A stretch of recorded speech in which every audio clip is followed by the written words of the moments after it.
ನಮ್ಮೆಲ್ಲರ ಸಂರಕ್ಷಣೆಗೆ ಬಾಗಲಕೋಟೆ ಜಿಲ್ಲೆಯ ಸ್ವಾಭಿಮಾನ ಅಭಿವೃದ್ಧಿಯ ಸಂರಕ್ಷಣೆಗೆ ನಮ್ಮ ಒಬ್ಬ ಧೀಮಂತ ನಾಯಕರಾಗಿರುವಂತಹ ವಿಜಯಾನಂದ ನಮ್ಮೆಲ್ಲರ ಪಾಟೀಲ್ ಅವರ ಚುನಾವಣೆ ಅಲ್ಲ ಇದು. ಭಾರತ ದೇಶದೊಳಗಿರುವಂತಹ ಪ್ರತಿಯೊಬ್ಬ ಸ್ವಾಭಿಮಾನಿ ಮಹಿಳೆಯರ ಚುನಾವಣೆ ಅಂತ ನಾವು ಈ ಚುನಾವಣೆಯನ್ನು ಎದುರಿಸೋಣ. ಈ ದೇಶ ಉಳಿಬೇಕು ಅಂತಂದ್ರೆ ನಾವೆಲ್ಲರೂ ಕಾಂಗ್ರೆಸ್ಸಿಗರು ಕೊಟ್ಟು ದುಡಿದು ಈ ದೇಶದಲ್ಲಿ ಬಡವರು, ಮಹಿಳೆಯರು, ದಲಿತರು, ಅಲ್ಪಸಂಖ್ಯಾತರು ಎಲ್ಲರ ಜೊತೆನೂ ಶೋಷಿತ ವರ್ಗದವರು ಎಲ್ಲರ ಜೊತೆ ನಿಂತು ಸಮಾಜದಲ್ಲಿ ಯುವಕರು ಎಲ್ಲರ ಜೊತೆ ನಿಂತು ಸಮಾಜದಲ್ಲಿ ಒಂದು ಬದಲಾವಣೆ ತರುವಂತಹ ಒಂದು ಸಾಮಾನ್ಯ ಪ್ರಯತ್ನವನ್ನು ನಾನು ಮಾಡಬೇಕು ಅಂತ ಹೇಳಿ ಇದೆಲ್ಲರೂ ಕೂಡ ಕಾಂಗ್ರೆಸ್ ಪಕ್ಷಕ್ಕೆ ಒಂದು ಬೆಂಬಲವನ್ನು ನೀಡಬೇಕು. ದೇಶ ಉಳಿಬೇಕು ಅಂತಂದ್ರೆ ಅದಕ್ಕೆ ಕಾರಣ ಏನು ಅಂತಂದ್ರೆ ಸಂವಿಧಾನ ಅಂತ ನಾವು ಹೇಳಬೇಕು. ಈ ದೇಶ ಉಳಿಬೇಕು ಅಂತಂದ್ರೆ ನಮ್ಮ ಸಂವಿಧಾನ ಮಹಿಳೆಯರಿಗೆ ಒಂದು ಗುರಿ ಟೆಕ್ಸ್ಟೈಲ್ ಫ್ಯಾಷನ್ ತರುವಂತಹ ಪ್ರಾಮಾಣಿಕ ಪ್ರಯತ್ನವನ್ನು ಯುಪಿಸಿ ಕಲಿತಾಪಟ್ಟಿ ಅಂತಹ ಜ್ವಲಂತ ಸಮಸ್ಯೆಗಳ ಆ ಸಮಸ್ಯೆಗಳಿಗೆ ನಾನು ನಿಮ್ಮ ಧ್ವನಿಯಾಗಿ ಧ್ವನಿಯಲ್ಲಿರ್ತೀನಿ. ನನಗೆ ಒಂದು ಅವಕಾಶವನ್ನು ಮಾಡಿಕೊಡ್ತೀನಿ. ನಾನು ನಿಮಗೋಸ್ಕರ ದುಡ್ಯಾಕೆ ಬಂದಿದ್ದೀನಿ. ದುಡಿದು ನನಗೆ ಮುಂದೆ ನಾನು ಚಂದ ದುಡ್ರೆ ಅಂತ ನನಗೆ ಪಗಾರ ಕೊಡ್ರಿ, ಬೇಡ ಅಂತ ಕೇಳಿಸ್ಕೊಂಡಿದ್ದೀನಿ. ಆದ್ರೆ ನನಗೆ ದುಡ್ಯಾಕೆ ಒಂದು ಅವಕಾಶ ಮಾಡಿಕೊಡ್ರಿ ಅಂತ ನಾನು ನಿಮ್ಮೆಲ್ಲರಿಗೂ ಮತ್ತೊಮ್ಮೆ ಕಳಕಳಿ ಅಂದರೆ ನೀವು ಒಂದು ಅವಕಾಶ ಮಾಡಿಕೊಡ್ರಿ. ನಿರಂತರ ನಿಮ್ಮ ಋಣವನ್ನು ಮುಟ್ಟಿಸ್ಕೊಳ್ತೀನಿ ಅಂತ ನಾನು ಎಲ್ಲರೂ ಹೇಳಲು ಮೇಲೆ ಆಸೆಯರಾಗಿರುವಂತಹ ನನ್ನ ಆತ್ಮೀಯ ಸಹೋದರರು, ನಮ್ಮೆಲ್ಲರ ಮಾರ್ಗದರ್ಶಕರು, ಹುಲ್ಗುಲ್ ಮತಕ್ಷೇತ್ರದ ರಾಜಾಹುಲ್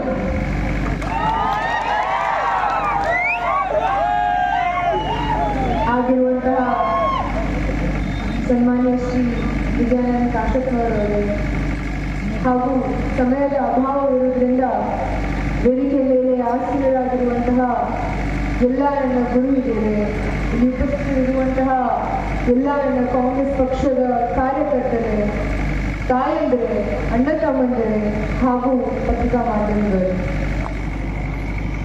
ಇವತ್ತು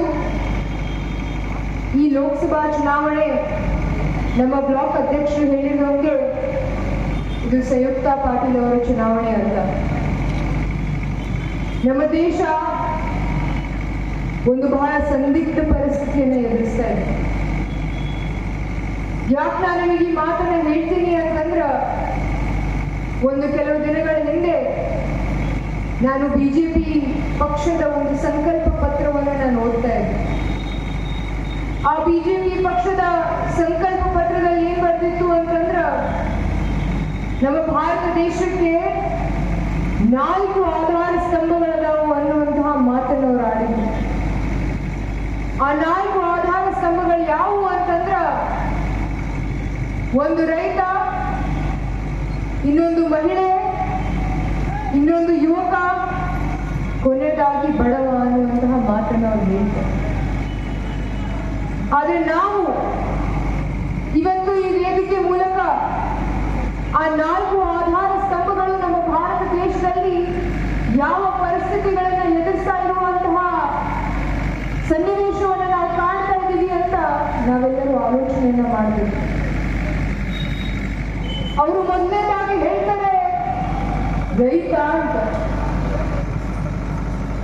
ನಮ್ಮ ಕರ್ನಾಟಕ ರಾಜ್ಯದಲ್ಲಿ ನಾವು ಸತತವಾಗಿ 2 ಬರಗಾಲವನ್ನ ಕಂಡು, 2 ಬರಗಾಲವನ್ನ ಕಂಡು ರೈತರಿಗೆ ಸಹಾಯ ಆಗಬೇಕು ಅನ್ನುವಂತಹ ಆಲೋಚನೆಯಿಂದ ನಮ್ಮ ಮುಖ್ಯಮಂತ್ರಿಗಳು, ಉಪಮುಖ್ಯಮಂತ್ರಿಗಳು, ನಮ್ಮ ಪಕ್ಷದ ಅಧ್ಯಕ್ಷರಾಗಿರುವಂತಹ ಖರ್ಗೆ ಸಾಹೇಬರು ಎಲ್ಲರೂ ಕೂಡಿ ದೆಹಲಿಗೆ ಹೋಗಿದ್ರು.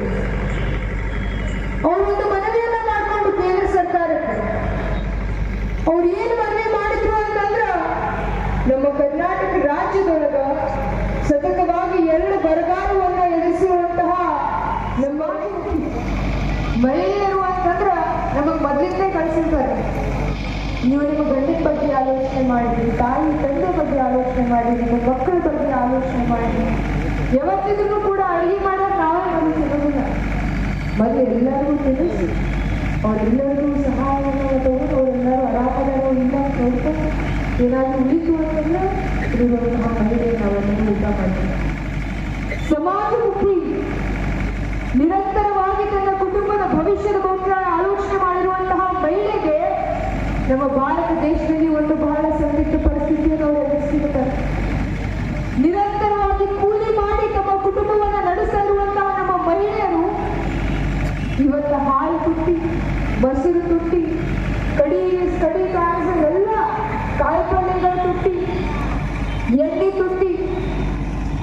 ಮೊದಲು ಒಲಿನಲ್ಲಿ ಅಡುಗೆ ಮಾಡ್ತಿದ್ರು, ಮುಂದೆ ಗ್ಯಾಸ್ ಬಂದು ಇವತ್ತು ನಮ್ಮ ದೇಶದ ಗ್ಯಾಸಿನ ಬೆಲೆಯ ಪರಿಸ್ಥಿತಿ ಹೇಗಾಗೈತಿ ಅಂತಂದ್ರೆ ಗ್ಯಾಸ್ ಬಿಟ್ಟು ವಾಪಸ್ ಒಲಿಗೆ ಹೋಗ್ತಾರೆ ನಮ್ಮ.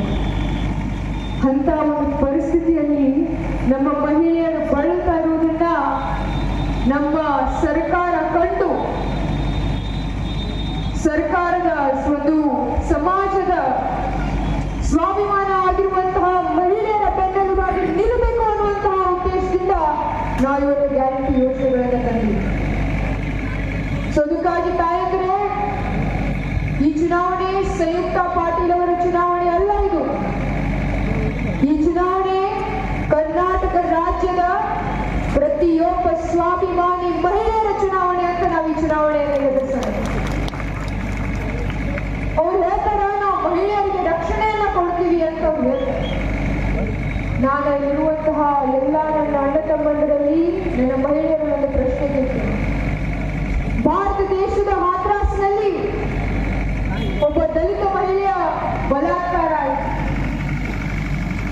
ಆ ಭಾರತ ದೇಶದ ಮಗಳು ದೆಹಲಿಯಲ್ಲಿ ಆಸ್ಪತ್ರೆಯಲ್ಲಿ ಅವರ ತಂದೆ ತಾಯಿ ನ್ಯಾಯದಗೋಸ್ಕರ ಕೇಳುವಂತಹ ಒಂದು ಸಮಯದಲ್ಲಿ ಅವರ ತಂದೆ ತಾಯಿಯ ಒಂದು ಯಾವುದೇ ಒಂದು ಅನುಮತಿಯನ್ನ ಪಡೆಯದೆ ಆ ಮಗಳನ್ನ ಅಂತಿಮ ಕ್ರಿಯೆಯನ್ನ ಗೊಳಿಸಿರುವಂತಹ ಸರ್ಕಾರ ಅಂತಂದ್ರೆ ಅದು ಬಿಜೆಪಿ ಸರ್ಕಾರ ಅಂತ ನಾವು ಬಹಳ ಸೂಕ್ಷ್ಮದಿಂದ ಗಮನಿಸಬೇಕು. ಆ ತಂದೆ ತಾಯಿ ಎಷ್ಟು ನೋವಾಗಿರ್ಬೇಕು. ತಮ್ಮ ಮಗಳಿಗಾಗಿರುವಂತಹ ನೋವನ್ನು ಅವರು ಕಣ್ಣಾರೆ ಕಂಡು ಕೊನೆ ಕ್ಷಣದಲ್ಲಿ ತಮ್ಮ ಮಗಳನ್ನ ನೋಡೋಕ್ಕೂ ಕೂಡ ಅವರಿಗೆ ಸಿಗಲಿಲ್ಲ. ಯಾರ ಸಂರಕ್ಷಣೆಗೋಸ್ಕರ ಬಿಜೆಪಿ ಸರ್ಕಾರ ಒಂದು ನಿರ್ಧಾರವನ್ನು ತಗೊಂಡು ಅನ್ನುವಂತಹ ಮಾತನ್ನ ಇಲ್ಲಿರುವಂತಹ ನಾವೆಲ್ಲರೂ ಕೇಳಬೇಕು. ಉನ್ನಾವಲ್ಲಿ ಬಲಾತ್ಕಾರಕ್ಕೆ ಬಲಿಯಾಗಿರುವಂತಹ ಒಬ್ಬ ಮಹಿಳೆ ಕೋರ್ಟಿಗೆ ಹೋಗುವಂತಹ ಸಮಯದಲ್ಲಿ ದುಷ್ಕರ್ಮಿಗಳು ಬಂದು ಆಕಿನ ಮೇಲೆ ಹಲ್ಲೆ ಮಾಡ್ತಾರೆ. ಹಲ್ಲೆ ಮಾಡಿದೆ ಅಂತಂದ್ರೆ ಆ ಹೆಣ್ಣು ಮಗಳಿಗೆ ಸುಟ್ರ ಅಂತಂದ್ರೆ ಆ ಹೆಣ್ಣು ಮಗಳು 1 ಕಿಲೋಮೀಟರ್ ಬರೋಬ್ಬರಿ ಬೆಂಕಿ ಹಚ್ಕೊಂಡು ತಾನು ನಡೆದಿದ್ದಾರೆ. ಅಂತ ಪರಿಸ್ಥಿತಿಯನ್ನು ನಾವು ದೇಶದೊಳಗೆ ಕಂಡಾಗ ಏನ್ ಮಾಡ್ತಾ ಇತ್ತು ನಮ್ಮ ಕೇಂದ್ರ ಸರ್ಕಾರ ಅನ್ನುವಂತಹ ಪ್ರಶ್ನೆಯನ್ನು ನಾವು ಕೇಳಬೇಕಾಗ್ತದೆ. ಮಹಿಳೆಯ ಸಂರಕ್ಷಣೆ ಅಂತ ಇವರು ಹೇಳ್ತಾರೆ.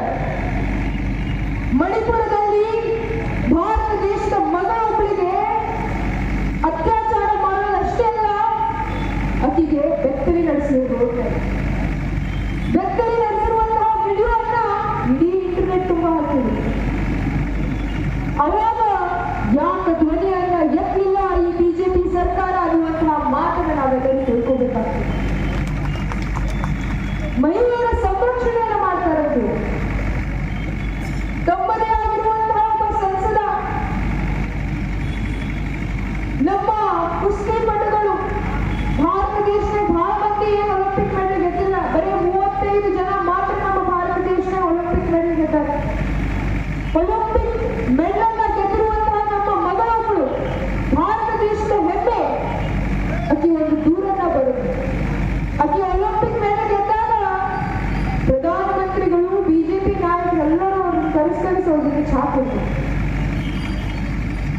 ಆಕೆ ಕೇಂದ್ರ ಸರ್ಕಾರಕ್ಕೆ ಒಂದು ದೂರನ್ನ ಕೊಡ್ತಾಳೆ. ನೋಡಿ,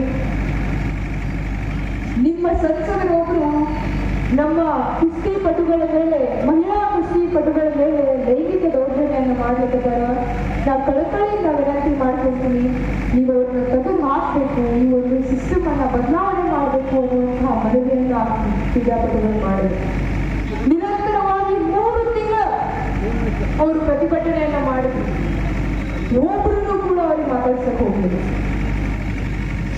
ಎಷ್ಟು ನೋವಿನ ಸಂಗತಿ ಅಂತಂದ್ರ ಒಲಿಂಪಿಕ್ಸ್ ಮೆಡಲ್ ಗೆದ್ದಿರುವಂತಹ ಆ ಮಹಿಳೆ ಕುಸ್ತಿಪಟು ತನ್ನ ಪದಕವನ್ನ, ಒಲಿಂಪಿಕ್ ಪದಕವನ್ನ ರೋಡ್ ನಲ್ಲಿ ಹೋಗ್ತಾಳೆ. ನನಗಿಂತ ಒಂದು ಬಹುಮಾನವೇ ಬೇಡ. ಆ ಬಹುಮಾನದಲ್ಲಿ ನಮ್ಮ ಮಹಿಳೆಯರಿಗೆ ಒಂದು ಸಂರಕ್ಷಣೆ ಇಲ್ಲ, ಈ ದೇಶದೊಳಗೆ ಒಂದು ಧ್ವನಿ ಇಲ್ಲ ಅಂತ ಒಂದು ಮೆಡಲೇ ಬೇಡ ಅಂತ ಎಲ್ಲ ನನ್ನ ತಾಯಂದಿರಲ್ಲಿ ನನ್ನ ವಿನಂತಿ ಅದ. ಕ್ರೌರಿಗಳಿಗೆ ಜಾತಿ ಇಲ್ಲ, ಕ್ರೌರಿಗಳಿಗೆ ಧರ್ಮವಿಲ್ಲ.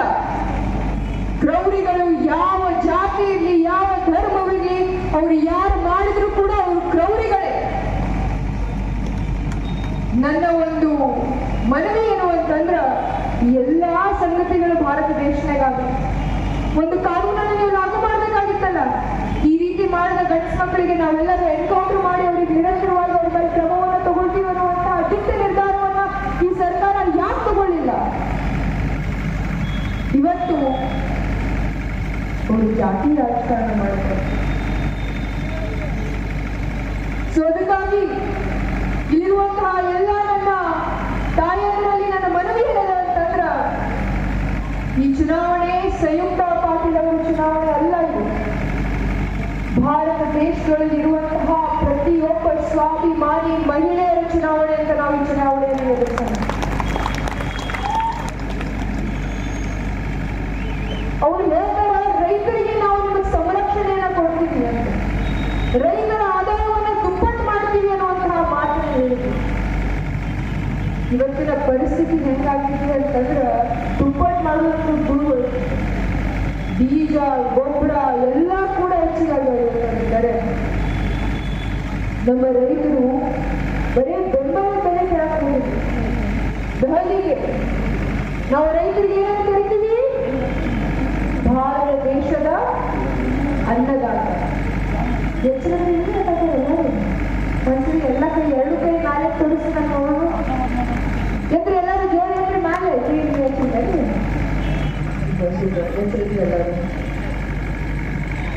ಭಾರತ ದೇಶದ ಅನ್ನದಾತ, ಭಾರತ ದೇಶದ ಅನ್ನದಾತ ನನಗೆ ಬೆಂಬಲ ಬೆಲೆ ಕೊಡ್ರಿ ಅಂತ ಭಾರತ ದೇಶದ ರಾಜಧಾನಿ ದೆಹಲಿಗೆ ಹೋಗಿ ಪ್ರತಿಭಟನೆ ಮಾಡೋದು. ದೆಹಲಿಗೆ ಹೋಗಿರುವಂತಹ ಸನ್ನಿವೇಶದಲ್ಲಿ ಈ ಬಿಜೆಪಿ ಸರ್ಕಾರದವರು ಏನಂದ್ರು ಅಂತಂದ್ರ, ಭಾರತ ದೇಶದ ಅನ್ನದಾತನಿಗೆ ಭಾರತ ದೇಶದ ರಾಜಧಾನಿಯೊಳಗೆ ಒಳಬಿಡ್ಲಿಕ್ಕೆ ಒಳಪಡಾಕ್ಬಿಟ್ಟಿದ್ರು.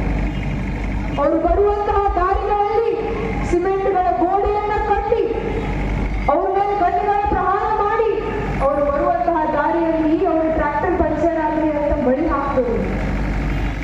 ಈ ಸರ್ಕಾರ ರೈತರ ಸಂರಕ್ಷಣೆ ಮಾಡ್ತಿದ್ದ? ರೈತರ ಆದಾಯವನ್ನು ದುಪ್ಪಟ್ಟು ಮಾಡ್ತೀನಿ ಅಂತ ಹೇಳಿದ್ರು. ರೈತರ ಸಾಲ ಮನ್ನಾ ಮಾಡಿ ಅಂತಂದ್ರೆ ರೊಕ್ಕ ಯಾವ ಸರ್ಕಾರ ರೈತರ ಸಾಲ ಮನ್ನಾ ಮಾಡಕ್ ನಮ್ಮ ಹತ್ರ ರೊಕ್ಕ ಇಲ್ಲ ಅಂತಿತ್ತು, ಅದೇ ಸರ್ಕಾರ 2014ರಿಂದ 2024ರವರೆಗೆ 14 ಲಕ್ಷ ಕೋಟಿ, ಎಷ್ಟು ಬೇಕಾಗ್ತದೆ? 14 ಲಕ್ಷ ಕೋಟಿ ಉದ್ಯಮಿಗಳ ಸಾಲ ಮನ್ನಾ ಮಾಡ್ತಾರೆ. ಅದಾನಿ, ಅಂಬಾನಿ, ನೀರವ್ ಮೋದಿ, ಮೇಹುಲ್ ಚೋಕ್ಸಿ, ವಿಜಯ ಮಲ್ಯ ಅವರ ಸಾಲ ಮನ್ನಾ ಮಾಡಕ್ಕೆ ರೊಕ್ಕ ಅದು.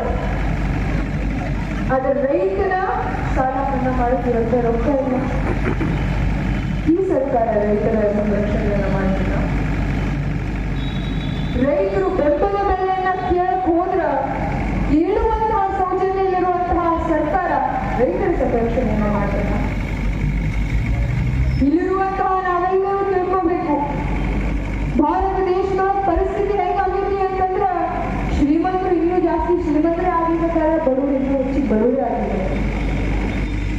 ಇಂಥ ಒಂದು ಸನ್ನಿವೇಶದಲ್ಲಿ ನಿಮ್ಮ ಜೊತೆ ನಿಂತಿರುವಂತಹ ಕಾಂಗ್ರೆಸ್ ಸರ್ಕಾರಕ್ಕೆ ನಿಮ್ಮ ಮತವನ್ನು ನೀವು ಹಾಕ್ರಿ ಅಂತ ನಾನು ಬಹಳ ಕಳಕಳಿಯಿಂದ ನಿಮಗೆ ವಿನಂತಿ ಮಾಡ್ಕೊಳ್ಳೋಕೆ ಇಷ್ಟಪಡ್ತೀನಿ. ನನಗೆ ಒಂದು ಅವಕಾಶವನ್ನು ನೀವು ಮಾಡಿಕೊಳ್ಳಿ.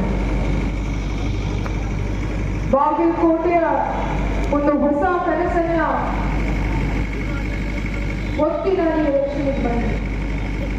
ಬಾಗಲಕೋಟೆಯಲ್ಲಿ ಏನಾದರೂ ಒಂದು ಹೊಸದನ್ನು ನಾನು ಮಾಡಬೇಕು, ನನ್ನ ಪೂರ್ಣ ಪರಿಶ್ರಮವನ್ನ ಪಟ್ಟು ಬಾಗಲಕೋಟೆಯಲ್ಲಿ ಒಂದು ಬದಲಾವಣೆ ತರಬೇಕು ಅನ್ನುವಂತಹ ಒಂದು ಪ್ರಾಮಾಣಿಕ ಪ್ರಯತ್ನವನ್ನು ನಾನು ಮಾಡಿದೆ.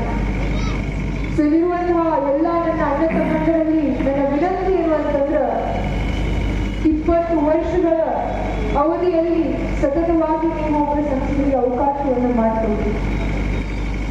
ನನಗೂ ಒಂದು 5 ವರ್ಷ ಅವಕಾಶವನ್ನು ಮಾಡಿಕೊಡಿ. ಪ್ರಾಮಾಣಿಕವಾಗಿ ನಿಮ್ಮ ಒಂದು ಸಮಸ್ಯೆಗಳಿಗೋಸ್ಕರ ನಾನು ದುಡಿತೀನಿ. ಇಲ್ಲಿರುವಂತಹ ನೇಕಾರರ ಸಮಸ್ಯೆಗಳಾಗಿರಬಹುದು, ಇವತ್ತು ನಿಮ್ಮ ಕಚ್ಚಾ ಮಾಲ್ಗಳು ಅದರ ಬೆಲೆ ಆಕಾಶ ಗಗನಕ್ಕೆ ಇರೋದು. ನೀವು ತಯಾರು ಮಾಡಿರುವಂತಹ ಮಾಲ್ಗಳಿಗೆ ಮಾರ್ಕೆಟ್ ಇಲ್ಲ. ಈ ಎಲ್ಲ ಸಮಸ್ಯೆಗಳಿಗೆ ತೆರೆ ಹಾಕಲು ನಾನೊಂದು ಪ್ರಾಮಾಣಿಕ ಪ್ರಯತ್ನವನ್ನು ಮಾಡುತ್ತೇನೆ. ಗ್ರನೈಟ್ ಉದ್ಯಮಿಗಳ ಸಮಸ್ಯೆಗಳು, ಬಾಗಲಕೋಟೆ ಉದ್ಯಮಿಗಳು, ಇಂಡಸ್ಟ್ರಿಗಳ ಬಾಗಲಕೋಟೆಗೆ ಬರುವಂತಹ ಒಂದು ಪ್ರಾಮಾಣಿಕ ಪ್ರಯತ್ನವನ್ನು ನಾನು ಮಾಡ್ತೀನಿ. ಭಾರತ ದೇಶದೊಳಗ ಪ್ರತಿ ವರ್ಷ ನಾವು 2 ಕೋಟಿ ಹೊಸ ಉದ್ಯೋಗಗಳನ್ನು ಸೃಷ್ಟಿ ಮಾಡ್ತೀವಿ ಅಂತಂದ್ರೆ 2014ರಲ್ಲಿ 30 ವಯಸ್ಸು ಒಳಗಾಗಿರುವಂತಹ ಯುವಕರು 10 ಕೋಟಿ ಯುವಕರು ನಮ್ಮ ಭಾರತ ದೇಶದೊಳಗೆ ದುಡಿಯುತ್ತಿದ್ರು. ಇವತ್ತು 2024ರಲ್ಲಿ ಬರೀ 7 ಕೋಟಿ ಯುವಕರಷ್ಟೇ ದುಡಿಯುತ್ತಾರೆ. ಸಂಯುಕ್ತ ಪಾಟೀಲ್ ಗದ್ದಿಗೌಡ ಚುನಾವಣೆ ಅಲ್ಲ, ಇದು 2 ವಿಚಾರಧಾರೆಗಳ ನಡುವೆ ಇರುವಂತಹ ಚುನಾವಣೆ ಅಂತ ಅವರನ್ನು ಮಾತನ್ನು ಹೇಳಿದರು. ಅದು ನಿಜ. ನಮ್ಮ ಭಾರತ ದೇಶದೊಳಗ ಅತ್ಯುತ್ತಮ ರಾಜಕಾರಣಿಗಳು ಬಂದು ಹೋಗ್ತಾರೆ, ಹಾಗೂ ಈ ದೊಡ್ಡ ರಾಜಕಾರಣಿಗಳು ಬಂದಿದ್ದಾರೆ. ಆದ್ರೆ ನಮ್ಮ ದೇಶ ಉಳಿಬೇಕು ಅಂತಂದ್ರ ಅದಕ್ಕೆ ಕಾರಣ ಏನು ಅಂತಂದ್ರ ಸಂವಿಧಾನ ಅಂತ ನಾವೆಲ್ಲರೂ ತಿಳ್ಕೊಬೇಕು. ಈ ದೇಶ ಉಳಿಬೇಕು ಅಂತಂದ್ರ ನಮ್ಮ ಸಂವಿಧಾನ ಉಳಿಬೇಕು. ಅಟಲ್ ಬಿಹಾರಿ ವಾಜಪೇಯಿ ಒಂದ್ಸಲಿ ಭಾಷಣ ಹೇಳಿದ್ರು, सत्ता का खेल तो चलता रहेगा, सरकारी आएंगी सरकारी जाएंगी, पर ये देश रहना चाहिए. ಅದರ ಅರ್ಥ ಏನು ಅಂತಂದ್ರ ರಾಜಕೀಯ ಒಂದು ಚದುರಂಗದಲ್ಲಿ ಸರ್ಕಾರಗಳು ಬರುತ್ತೆ, ಸರ್ಕಾರಗಳು ಹೋಗ್ತಾವ, ಆದ್ರ ನಿರಂತರವಾಗಿ ಈ ದೇಶ ಉಳಿಬೇಕು ಅನ್ನುವಂತಹ ಮಾತನ್ನ ಅವರು. ಅದೇ ಮಾತನ್ನ ನನ್ನ ಮತಬಾಂಧವರಲ್ಲಿ ನಾನು ಮತ್ತೊಮ್ಮೆ ಹೇಳಕ್ಕೆ ಇಷ್ಟಪಡ್ತೀನಿ. ಈ ದೇಶ ಉಳಿಬೇಕು ಅಂತಂದ್ರ ನಾವೆಲ್ಲರೂ ಕಾಂಗ್ರೆಸ್ಸಿಗರು ಹೆಗಲು ಕೊಟ್ಟು ದುಡಿದು ಈ ದೇಶದಲ್ಲಿ ಬಡವರು, ಮಹಿಳೆಯರು, ದಲಿತರು, ಅಲ್ಪಸಂಖ್ಯಾತರು ಇವರೆಲ್ಲರ ಜೊತೆನೂ ಶೋಷಿತ ವರ್ಗದವರು ಎಲ್ಲರ ಜೊತೆನೂ ನಿಂತು ಸಮಾಜದಲ್ಲಿ ಯುವಕರು ಎಲ್ಲರ ಜೊತೆ ನಿಂತು ಸಮಾಜದಲ್ಲಿ ಒಂದು ಬದಲಾವಣೆ ತರುವಂತಹ ಒಂದು ಪ್ರಾಮಾಣಿಕ ಪ್ರಯತ್ನವನ್ನು ನಾನು ಮಾಡಬೇಕು ಅಂತ ಹೇಳಿ ಇದೆಲ್ಲರೂ ಕೂಡ ಕಾಂಗ್ರೆಸ್ ಪಕ್ಷಕ್ಕೆ ನಿಮ್ಮ ಬೆಂಬಲವನ್ನು ನೀಡಬೇಕು. ನಮ್ಮ ರಾಜ್ಯದೊಳಗಿರುವಂತಹ ಕೆಲವರು ಬಿಜೆಪಿ ನಾಯಕರು ಮೊನ್ನೆ ಬಂದಿದ್ರು, ಅವರು ಬಂದು ನನ್ನ ಬಗ್ಗೆ ಬಹಳಷ್ಟು ಮಾತನಾಡಿದ್ದಾರೆ. ಆದರೆ ಅದಕ್ಕೆ ಯಾವುದಕ್ಕೂ ಕೂಡ ನಾನು ಪ್ರತಿಕ್ರಿಯೆ ಕೊಡುವುದಿಲ್ಲ. ಯಾಕೆ ಅಂತಂದ್ರೆ ಅವರು ಹೇಳಿರುವಂತಹ ಪ್ರತಿಯೊಂದು ಮಾತಿಗೆ ನಮ್ಮ ಮುಖ್ಯಮಂತ್ರಿಗಳಾಗಿರುವಂತಹ ಸಿದ್ದರಾಮಯ್ಯ ಸಾಹೇಬರು ಬರಾಕತ್ತಾರೆ, ಅವರು ಉತ್ತರ ಕೊಡ್ತಾರ ಅಂತ ನಾನು ಬಹಳ ಹೆಮ್ಮೆಯಿಂದ ಹೇಳಕ್ಕೆ ಇಷ್ಟಪಡ್ತೀನಿ. ಆದರೆ ಇದಕ್ಕೂ ನನಗೆ ಭಯ ಇಲ್ಲ. ಯಾರ ನನ್ನ ಬಗ್ಗೆ ಏನಾದರೂ ಭಯ ಇಲ್ಲ, ಯಾರು ಏನಾದ್ರೂ ನನಗೇನೋ ಜಾಸ್ತಿ ಬರೋದಿಲ್ಲ. ಯಾಕಂತಂದ್ರ ಈ ವೇದಿಕೆ ಮೇಲೆ ನಡು ನೋಡಿ ಯಾರು ಗೊತ್ತಾರೆ, ನಾನು ಅವರ ಸಹೋದರಿ, ನಾನು ಹಂಚಬೇಕಾಗಿರುವಂತ ಅವಶ್ಯಕತೆ ಇದೆ. ನಮ್ಮೆಲ್ಲರ ಸಂರಕ್ಷಣೆಗೆ, ಬಾಗಲಕೋಟೆ ಜಿಲ್ಲೆಯ ಸ್ವಾಭಿಮಾನ ಅಭಿವೃದ್ಧಿಯ ಸಂರಕ್ಷಣೆಗೆ ನಮ್ಮ ಒಬ್ಬ ಧೀಮಂತ ನಾಯಕರಾಗಿರುವಂತಹ ವಿಜಯಾನಂದ ನಮ್ಮೆಲ್ಲರ. ಸೊ ಅದಕ್ಕಾಗಿ ನಾವೆಲ್ಲರೂ ಕೂಡ ಮತ್ತೊಮ್ಮೆ ಒಗ್ಗೂಡಿಸಿ ಕೆಲಸ ಮಾಡೋಣ. ಮತ್ತೊಮ್ಮೆ ನಾನು ಇವೆಲ್ಲರಲ್ಲಿಯೂ ಕೈ ಮುಗಿದು ನೆರವೇರಿಸಬೇಕು ಅಂತ ಹೇಳಿ ನಾನು ಎರಡು ಮಾತುಗಳನ್ನ ಮುಗಿಸ್ತೀನಿ.